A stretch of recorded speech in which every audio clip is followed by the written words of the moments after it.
Praise the lord.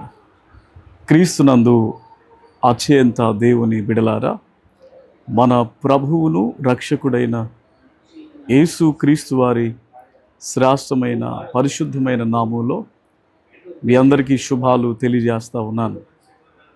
దేవుడు మనలను ప్రేమించి మన జీవితాల్లో అనుగ్రహించిన మరొక నూతనమైన దినాన్ని బట్టి మీతో కలిసి ప్రభుని స్తుతిస్తూ ఉంటున్నాను. ప్రియులారా, నేటి ఉదయకాల సమయంలో ఈ పరిశుద్ధ ఆదివారపు దినాన్న దేవుని మాటలను జ్ఞాపకం చేసుకుని ఉందామా?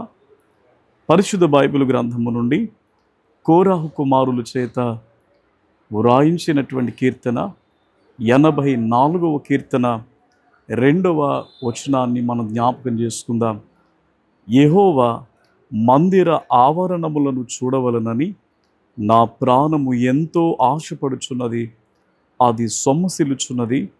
జీవము కలిగిన దేవుని దర్శించుటకు నా హృదయమును నా శరీరమును ఆనందముతో కేకలు వేయుచున్నవి. కోరాహు కుమారులు తమ అనుభవాలలో ఈ చక్కటి కీర్తన జ్ఞాపకం చేస్తూ ఉన్నారు. ప్రియులారా, కోరాహు సంతతి దేవుని మందిరం పట్ల, దేవుని సన్నిధి పట్ల వారి కలుగునటువంటి ఆసక్తి నేటి క్రైస్తవ సంఘానికి ఎంతో మార్గదర్శకవంతమైనదిగా ఉందని దేవుని సేవకునిగా మీకు తెలియజేస్తూ ఉన్నాను. ఈరోజు మన జీవితంలో దేవుడు మరొక నూతనమైన ఆదివారపు పరిశుద్ధ దినాన్ని ఇచ్చారు. ఎంతమంది దేవుని సన్నిధికి, దేవుని మందిరానికి వెళ్ళడానికి ప్రాధాన్యత చూపించగలుగుతున్నారు? ప్రియులారా, కోరాహు సంతతిని మనం జ్ఞాపకం చేసుకున్నప్పుడు వారి పితరులు దేవుని సన్నిధి పట్ల ఎంతో నిర్లక్ష్యాన్ని చూపించారు. కలిగినటువంటి శిక్ష మనందరికీ బాగా తెలుసును. ప్రియులారా, ఈ దినాన్న ఆదివారం వచ్చేసరికి ఖాళీగా ఉందని చెప్పి, సెలవు దినం అని చెప్పి అనేకమైనటువంటి పనుల మీదకి నీ మనసు వెళ్ళిపోతూ ఉంది కాదు. ప్రియులారా, వారమంతా దేవుడు చేసిన మేలులన్నిటిని బట్టి, వారమంతా దేవుడు మనలను కాచి కాపాడిన విధానాన్ని బట్టి ఈ దినం మన కుటుంబాలతో కలిసి దేవుని సన్నిధికి వెళ్ళాలన్న ఆశ మనకు ఉండాలి. ప్రియులారా, దేవుని సన్నిధికి వెళ్ళడం ద్వారా ఆధ్యాత్మికంగా మనం బలపరచబడతాం. అక్కడ ఆయన సన్నిధిలో నెమ్మదుంచబడింది, సమాధానం ఉంచబడింది. అంత మాత్రమే కాదు, నీ ఆధ్యాత్మికమైన ప్రతి కొరతలు తీర్చబడతాయి. అంత మాత్రమే కాదు, మానసికంగా, భౌతికంగా అనేకమైనటువంటి మేళ్ళు ప్రభు సన్నిధిలో దాచబడి ఉన్నాయి. మనందరికీ తెలుసు ప్రియులారా, దావీదు తన కుటుంబముతో దేవుని సన్నిధిలో ఉండి ఆయన దేవుని స్తుతిస్తూ ఉన్నాడు.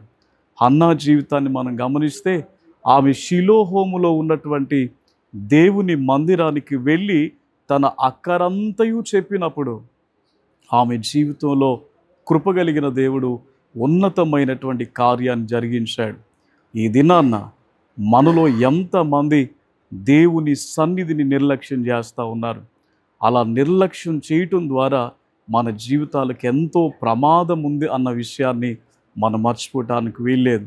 కోరాహు కుమారులు అంటున్నారు, దేవుని మందిర ఆవరణములను చూడవలనని నా ప్రాణం ఎంతో ఆశపడతా ఉంది. ఉదయాన్నే లేచినప్పటి నుండి సర్వసాధారణంగా ఏవేవో వాటి మీద మనం ఆశ కలుగుతూ ఉన్నాం. జాగ్రత్త, ఆ ఆశలు నిన్ను ప్రమాదములోనికి నడిపిస్తాయి. ఈ దినాన్న దేవుని పట్ల నీవు ఆశ కలుగున్నావా? ఆయన సన్నిధికి వెళ్ళాలన్నటువంటి తృష్ణ నీ జీవితంలో ఉందా? అలా ఉండినప్పుడు నీవు, నీ కుటుంబం ఆయన చేత ఆశీర్వదింపబడి సమాధానం చేత నింపబడతావు.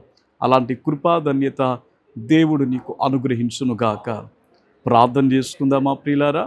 పరిశుద్ధుడు అయిన తండ్రి, ప్రేమ కలిగిన దేవ, మీ మహోన్నతమైన, శ్రేష్టమైన, ఉన్నతమైన నామాన్ని బట్టి మీకు స్తుతులు చెల్లిస్తూ ఉన్నాను.